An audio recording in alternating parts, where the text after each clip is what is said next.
Hey everyone, I'm Kyla. Welcome to my channel where I talk about the stock market and the economy, amongst other things.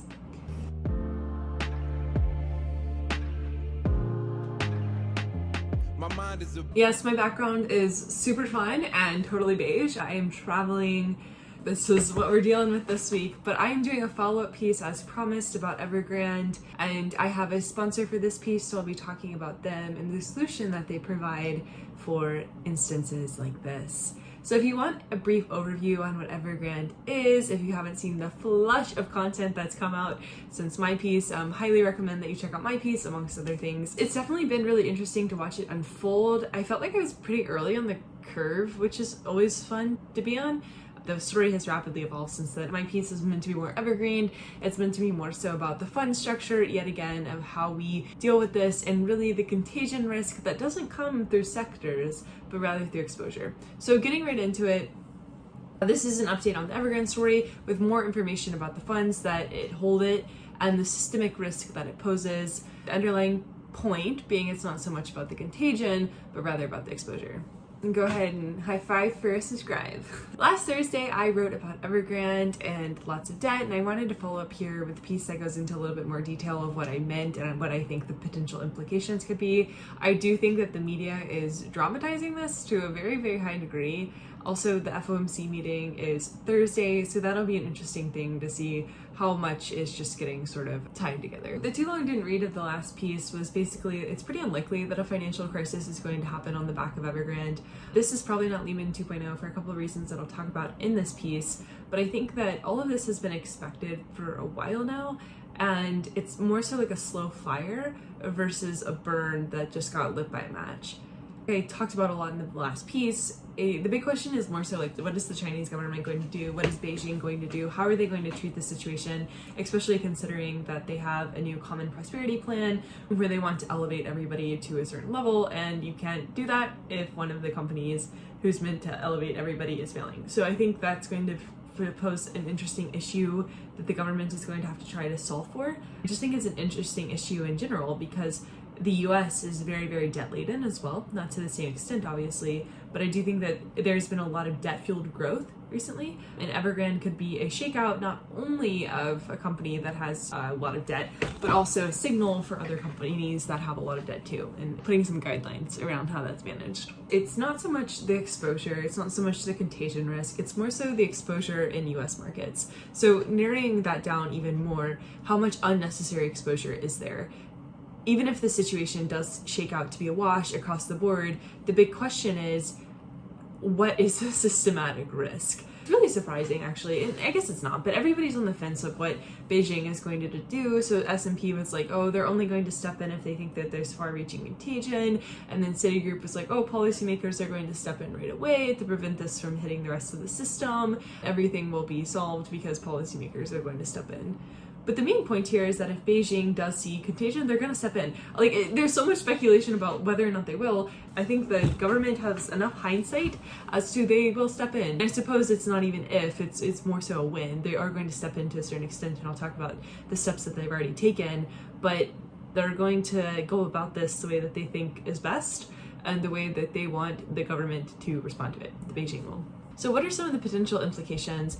Evergrande is offering its wealth management investors who hold these wealth management products that their internet finance affiliate produces, Evergrande, with the chance to redeem the investors' losses on these wealth management products with real estate. So if you lost money on these investment products that Evergrande has issued or helped to package together, you can redeem those losses for a piece of real estate. So if you wanted an office or if you wanted a car park, you could buy that with your losses. And that means that Evergrande has no cash. They literally have no cash. They are so cash strapped. That's why they're giving away real estate, because they just don't have anything else.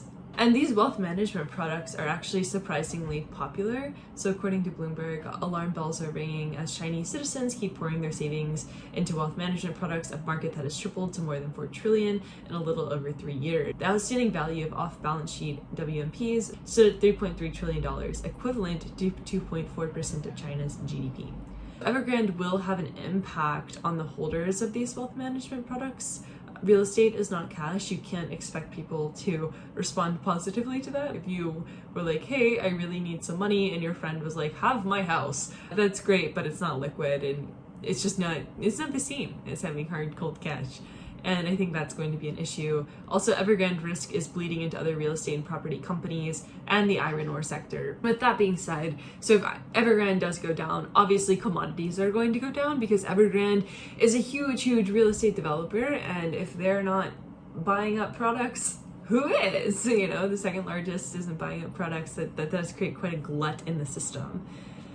Honestly, the main takeaway here is that contagion across all sectors really isn't showing up yet. There was some weakness on Monday in the stock market, and everyone was pointing to that as a way of saying, oh, this is due to poor fundamentals and impending failure from the second largest player. But the wealth management fallout could be really interesting here from a consumer confidence perspective. And I don't think this is something that we touched on enough. Touched on in the previous piece, consumer sentiment is often a core driver of performance. So if people are afraid, they aren't going to be buying. And if people aren't buying real estate, that's obviously going to create a lot of weakness in the Chinese market. Real estate is a huge, huge, huge part of China's economy. And so if people get spooked, if the investors get spooked, I think that could be a lot more detrimental. Seriously, I know it sounds crazy, but I think people getting spooked out is a lot more detrimental than a company failing. And I do think it's a bit of a feedback loop, so I think you can't have one without the other, but having the consumer sentiment compounding the losses from real estate, absolutely.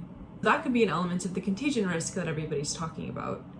What is the risk to China here? So real estate is about 30% of China's GDP, so a collapse in Evergrande could send shockwaves for sure. But the housing market in China has been pretty shaky for a while now.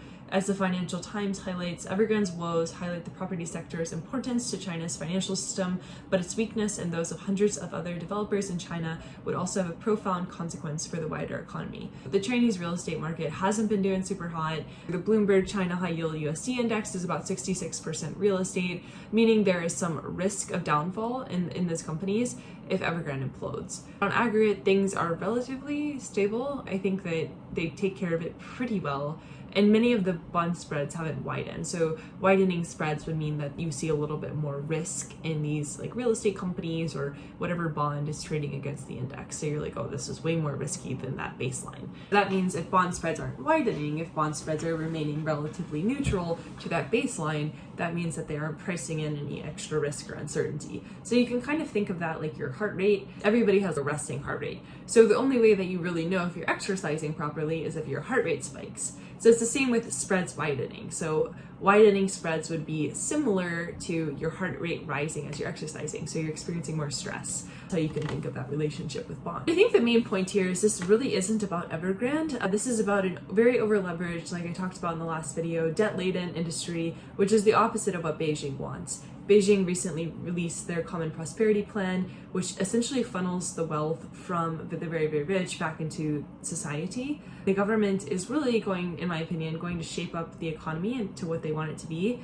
and Evergrande will not mess that up. Evergrande has been on the radar for a while now. None of this is really new. Everybody's acting like this is like brand new.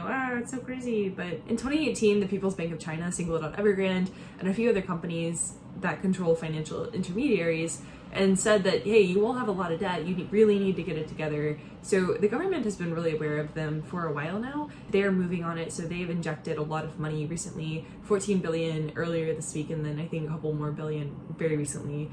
But the issue is that Evergrande still has about $300 billion in liabilities that they have to meet, which is quite a bit of money. That injection really won't mean anything, but it does show that Beijing and the Chinese government are paying attention.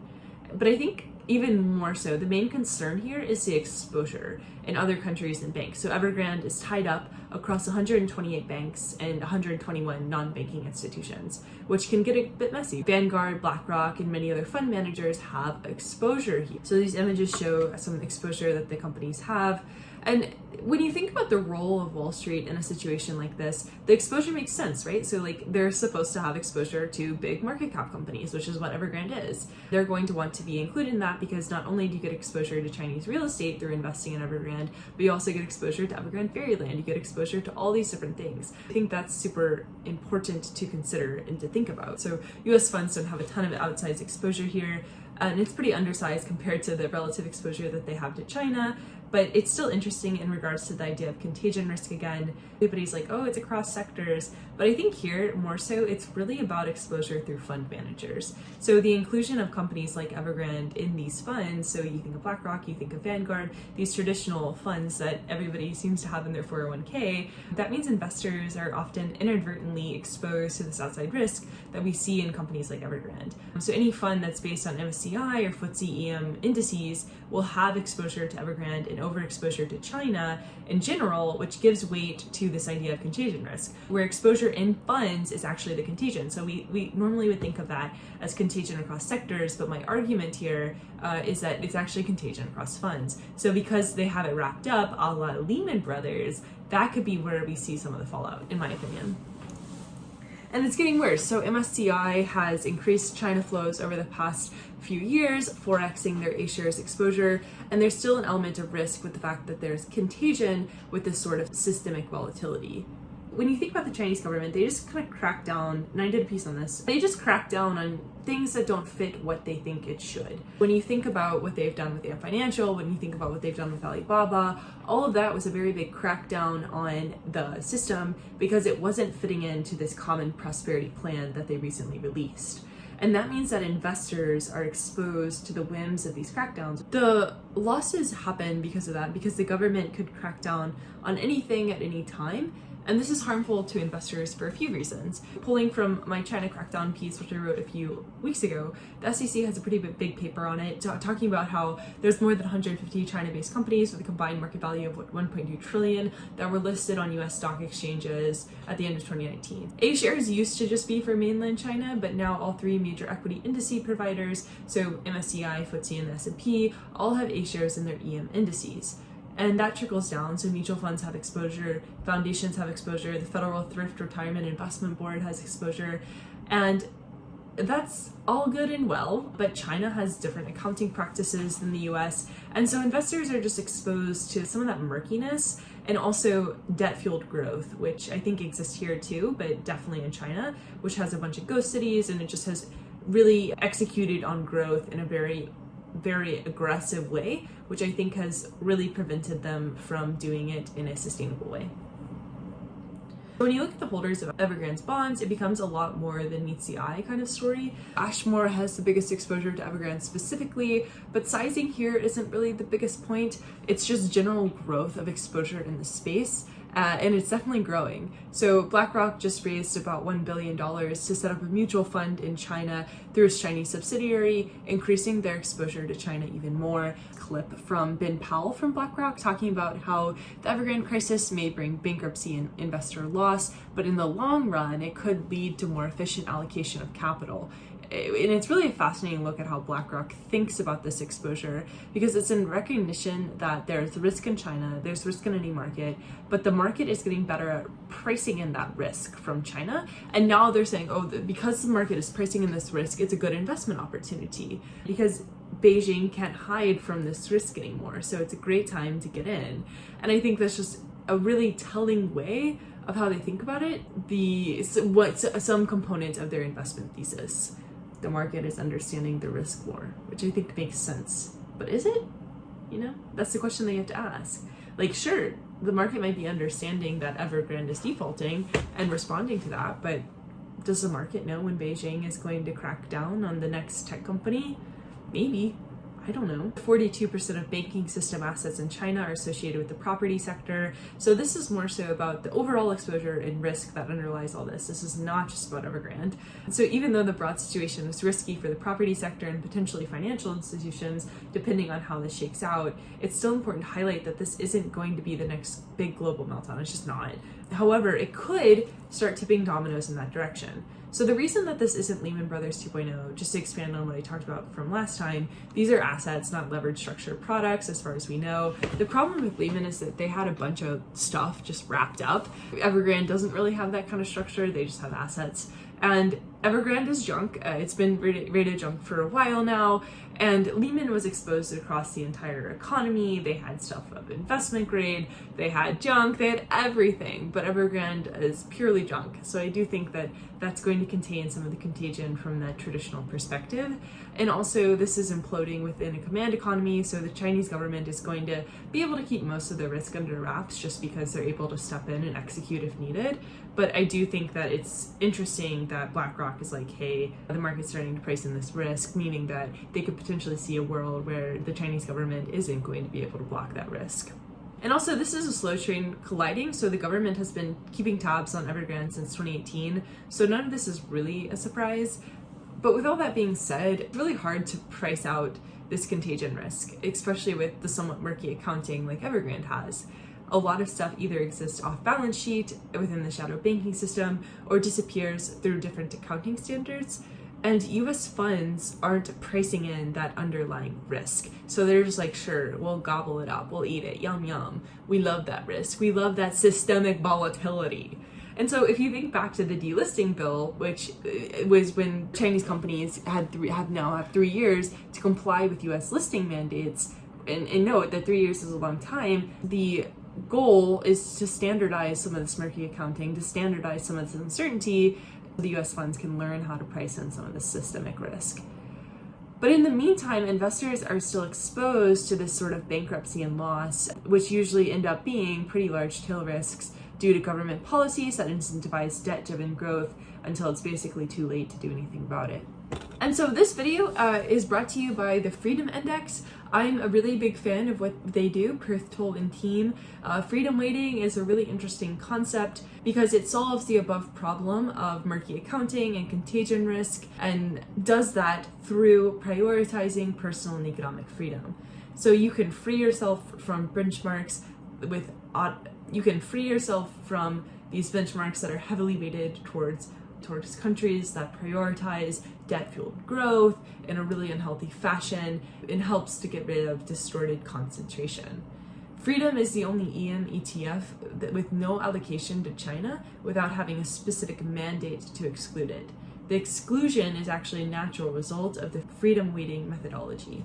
And so here's our overall thesis. Freer markets grow more sustainably, freer markets grow faster, and freer markets use their human and economic capital more efficiently, which leads to less capital flight and far less capital destruction. The Life and Liberty Freedom 100 Emerging Markets Index is a freedom-weighted EM equity strategy that uses personal and economic freedom metrics as primary factors in their investment selection process. Also, this is not investment advice. It's just a very cool opportunity to evaluate something that really thinks a lot about the situation that I'm talking about today. Some final thoughts. The stock market didn't fall earlier this week because of Evergrande. It fell because the Fed will potentially begin to taper, which is a whole different video, considering their meeting tomorrow on Thursday, which is today. It's today now. The Treasury Department is also severely flirting with the debt ceiling, which, as Janet Yellen said, could be a widespread economic catastrophe.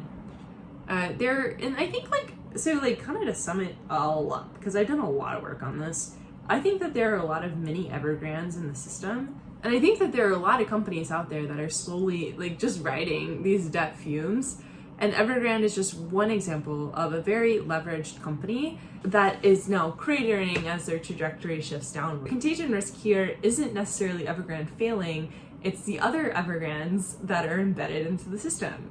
It's not just one Evergrande out there, there's a whole lot more to it. This is also a prime example of media spooking the markets. I've always known about it, but it was really shocking to see just how sensationalized everything was. And obviously it could still shake out to be super, super bad, and I could be totally wrong, but Evergrande has been on the radar for a while now. And if you talk to people who are in China, they're just like, yep, we know.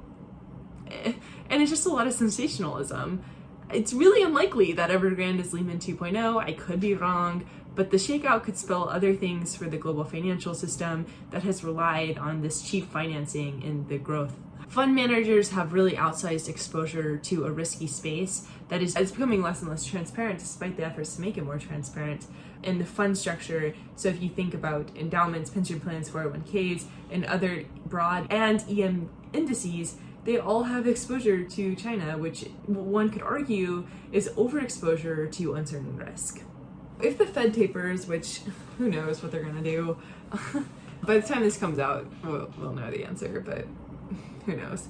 Maybe at some point. But if they choose to taper one day, that will lead to more potential shakeouts of companies that have relied on easy money for growth versus actually having a sustainable backbone of fundamentals. So, and that's not good.